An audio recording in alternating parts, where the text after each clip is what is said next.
सरळ सांगितलंय चल तुझं मत घेऊन मी काही निवडून नाही आलो, तो बिनविरोध आला ना. कसा लागता एवढे तुम्हाला पैसे फसवताय तुम्ही. तुमचा भ्रष्टाचार एवढा आहे, एका एका कामामध्ये टक्केवाऱ्या तुमच्या एवढ्या आहेत.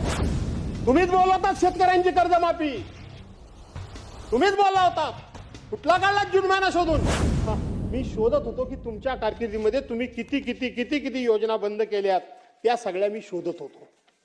निवडणुकीकरता फक्त योजना कशा चालू केल्यात, झुणका भाकर केंद्र असेल, काय काय काय काय भरपूर ती योजना असेल, त्या सगळ्या योजना तुम्ही कशा बंद केल्यात घ्या. तुम्ही त्यावेळेला उद्धव साहेबांना सांगत होतात की तुम्ही स्थगिती सरकार, म्हणजे त्या सरकारमध्ये तुम्ही पण होतात, कमीत कमी तेवढं तरी टाळायचं असतं, ते पण तुम्ही टाळत नाही. पण ठीक आहे, काय काय बंद केलं तुम्ही. निवडणुकीच्या पूर्वी लोकांची मतं मिळवण्याकरता तुम्ही सगळं पदरात पाडून घेतलं आणि निवडणूक संपल्यानंतर काय केलं, कुठे गेला आनंदाचा शिदा. त्याच्यानंतर काय गणपती आला नाही, दसरा आला नाही, दिवाळी आली नाही, कुठे गेला आनंदाचा शिदा. मामा आनंदाचा शिदा वाटत होते त्यावेळेला स्वतःचे स्टिकर बिकर लावून. स्वच्छता मॉनिटर कुठे गेले. लाडक्या भावाला अप्रेंटिसशिपचा तुम्ही कोर्स देणार होता, कुठं झाला कोर्स, का बंद झाला. मुख्यमंत्री तीर्थदर्शन योजना का बंद झाली. 1 रुपयात पीक विमा योजना का बंद झाली. एक राज्य एक गणवेश कुठे गेला. तो गणवेश कुठे गेलाय, कुठं अडकलाय, कुठं दीपक केसरकरांच्याकडं कुठं अडकलाय तो कुठे आहे, तो बघायला हवाय. योजना दूत, तुम्ही योजना दूत तयार केलेत, ती योजना कुठे गेली. नमो कामगार कल्याण योजना बंद करून टाकलीत. नमो नमो करून मोदी साहेबांच्या नावाचा उपयोग फक्त मतं मिळवण्याकरता केलीत, आता ती बाजूला टाकलीत मोदी साहेबांना. नमो शेततळे अभियान योजना कुठे गेली ती योजना. नमो शेततळे योजना, नमो गरीब मागासवर्गीय सन्मान योजना. नमो का नको आता काय म्हणायची वेळ आली.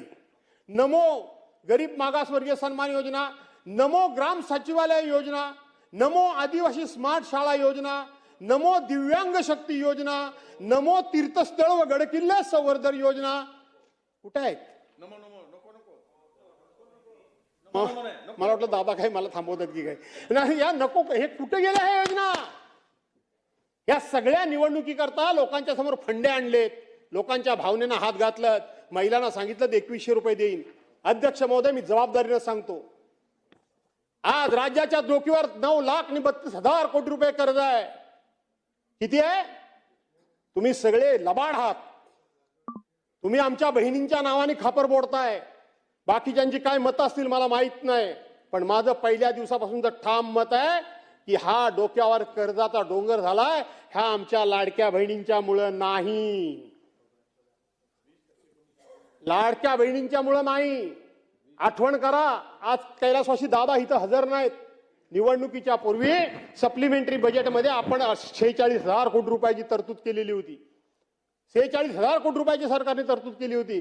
आज 46,000 कोटी रुपये तुम्हाला लागत नाहीयेत, 32 की 33,000 कोटी रुपये फक्त लागत आहेत. 2,53,00,000 महिलांना 1,500 रुपयाप्रमाणात तुम्ही त्या ठिकाणी निवडणुकीच्या अगोदर 1500 रुपये लाडक्या बहिणीच्या खात्यामध्ये टाकलेत. कुणी न मागता जबरदस्तीने टाकलेत. आज त्यातला आकडा थोडाफार मागं पुढे होत असेल राजे, पण 57 लाख महिलांना तुम्ही वेगवेगळी कारणं सांगून कमी केलं. 57 लाख महिलांना तुम्ही त्या योजनेपासून आता बाजूला केलं. कसा वाढतो आकडा तुमचा. 46,000 कोटी रुपये 2,53,00,000 महिलांकरता लागत होते, आज 57 लाख महिला कमी झाल्या. कसा लागतात एवढे तुम्हाला पैसे. फसवताय तुम्ही. तुमचा भ्रष्टाचार एवढा आहे, एका एका कामामध्ये टक्केवाऱ्या तुमच्या एवढ्या आहेत. काय झालं घोडबंदरच्या रस्त्याचं. सुप्रीम कोर्टाने तुमच्या कानपडात मारली. 6,200 कोटी रुपयाचं टेंडर तुम्ही काढलं. सुप्रीम कोर्टापर्यंत विषय गेला, डिटेल्स मी सांगत नाही. आणि तोच रस्ता 6,200 कोटी रुपयाचा रस्ता सुप्रीम कोर्टाने त्या ठिकाणी त्याचं इस्टिमेट वगैरे केलं. त्यावेळेला 3,000 कोटी रुपयाचा रस्ता झाला. एका योजनेमध्ये 3,200 कोटी रुपये तुम्ही भ्रष्टाचार केला. एका योजनेमध्ये अशा 1760 योजना तुम्ही त्या ठिकाणी केल्यात. अनेक प्रकारची टेंडर्स ही आता फक्त मंत्रालयातून निघतायत. माझ्या आयुष्यामध्ये मी कधीच कोणावर भ्रष्टाचाराचा आरोप केला नाही. मी धोरणावर बोलतो, मी योजनेवर बोलतो. पण आता तुम्ही ते आमच्या बहिणींच्या नावाने खापर फोडत असाल तर आमच्यासारख्याला बोलावं लागणार आहे. अजिबात या लाडक्या बहिणींमुळे तुमचं सरकार अडचणीत नाही. तुम्हाला हळूहळू या बहिणींमुळे सरकार अडचणीत आहे. बहिणींमुळे सरकार त्या ठिकाणी कर्जबाजारी झाले म्हणून तुम्हाला योजना बंद करायची आहे. नाही, आजच्या दिवशी तर मी सांगेन, तुम्ही निवडणुकीच्या पूर्वी बोलला होता 1500च्या ऐवजी 2100 देईन. उद्याच्या अर्थसंकल्पामध्ये अजून तो प्रिंट झालेला नाही. अर्थसंकल्प तो कधी होतो तुम्हाला चांगला माहिती आहे. अजून झालेला नाही मामा.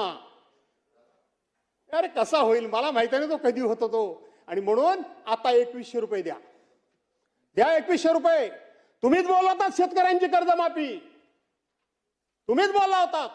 कुठला काढला जून महिना शोधून? जून महिन्याला कुठला मुहूर्त येणार आहे? उद्धव बाळासाहेब ठाकरेंना तुम्ही वाटेल त्या परीने दोष द्या. माझं काही म्हणायचं नाही मला. परंतु कोरोनाच्या कालावधीमध्ये त्या काम केलेल्या माणसानं शेवटी तुम्हाला त्याची जाणीव नसली किंवा आठवण राहिली नसली तरी महाराष्ट्राच्या ते मनामध्ये आहे. पण 2 लाख रुपयाचं कर्जमाफी होतात तुम्ही त्या मंत्रिमंडळामध्ये. 2 लाख रुपयाची कर्जमाफी. त्याच्या अगोदर कर्जमाफी होत होती तेव्हा 73 प्रकारचे दाखले लागत होते. पण उद्धव बाळासाहेब ठाकरेंच्या सरकारमध्ये एका ऑर्डरवर 2 लाख रुपयाची कर्जमाफी एका क्षणात शेतकऱ्यांची झाली. कोणाचीही कुठल्याही प्रकारची तक्रार आली नाही आणि भ्रष्टाचाराची पण तक्रार आली नाही.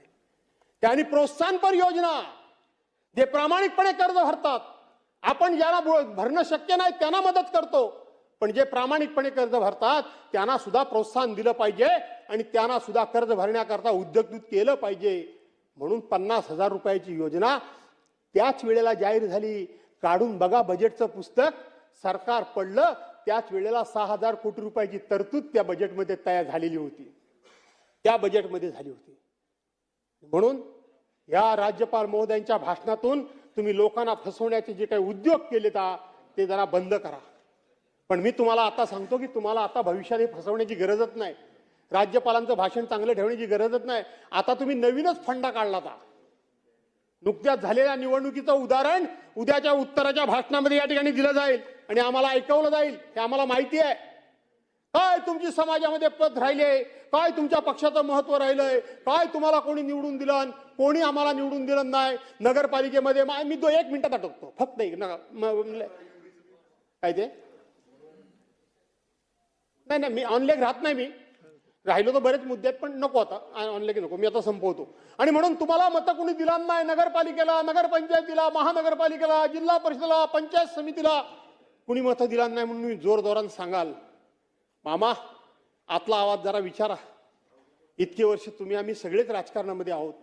अरे काय हे मतामागं पैसे तुम्ही वाटप चालवलं, हे काय चालवलं आहे? काय पर मतामागं तुम्ही वाटप काय चालवता? काय चाललंय? ह्याचं बुमरँग होणार आहे. आम्ही काँग्रेसला शिव्या देत होतो त्या काळात. भाजप आणि शिवसेना आम्ही एकत्र होतो. पर मताला पैसे. आता तर त्याच्या पुढचा फंडा. ईव्हीएम संपलं. मतचोरी मतदारातली कमी जास्त करणं हा विषय संपला. आता मताला पैसे वाटणं संपलं. आता तुम्ही समोरचा उभा राहिलेला उमेदवारच मागे घ्यायला लावता, बिनविरोध करता. अरे करताय काय या लोकशाहीचं?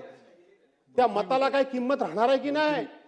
जर मतदानानं जर एखादा सदस्य निवडून आला नाही तर त्याच्या भागातला जो कोणी मतदार असेल किंवा नागरिक असेल तो त्याच्या दरवाज्यात कुठल्या तोंडानं जाणार?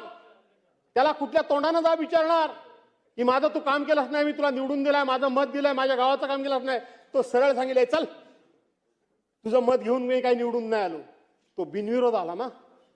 1952 साली देशाच्या सार्वत्रिक निवडणुका झाल्या. 2026 पर्यंत फक्त 52 लोक बिनविरोध निवडून आले. पण एकट्या परवाच्या महानगरपालिकेच्या निवडणुकीमध्ये तुम्ही 68 लोकांना बिनविरोध निवडून आणलं. अरे संविधान तुम्हाला काय मान्य आहे की नाही? घटना तुम्हाला काय मान्य आहे की नाही? लोकशाही तुम्हाला काय मान्य आहे की नाही?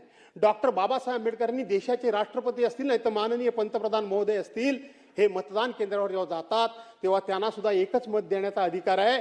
आणि माझ्यासारखा तुमच्यासारखा सामान्य माणूस जेव्हा मतदान केंद्रावर जातो त्याला सुद्धा एकच मत देण्याचा अधिकार आहे. एवढं त्या मताचं मोल आणि महत्व डॉक्टर बाबासाहेब आंबेडकरांनी 74 वर्षापूर्वी ठरवून ठेवलेलं आहे. कुठल्या दिशेनं आम्ही राज्य घेऊन जातोय, कुठल्या दिशेनं आम्ही या ठिकाणी आमचा देश घेऊन जातोय. आणि म्हणून या ठिकाणी मी तुम्हाला एवढीच विनंती करतो की शेवटी हा लोकशाहीचं पावित्र्य जपा. शेवटी लोकमताचा आदर करा.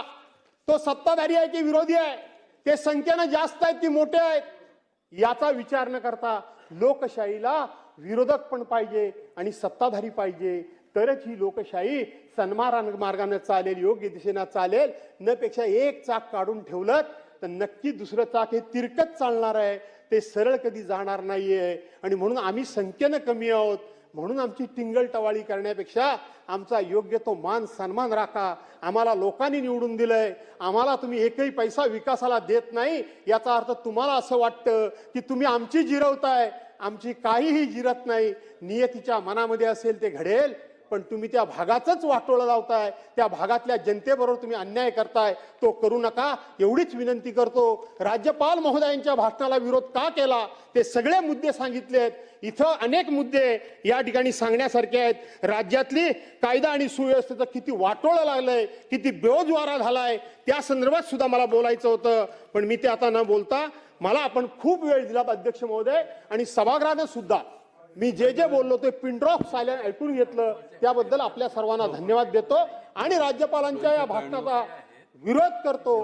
राज्यपालांना तुम्ही सगळं खोटं बोलायला लावलं म्हणून तुमचा निषेध करतो आणि तुमच्या नादाला लागून राज्यपाल खोटे बोलले म्हणून त्यांच्याबद्दल खेद व्यक्त करतो. थांबतो. जय हिंद, जय महाराष्ट्र.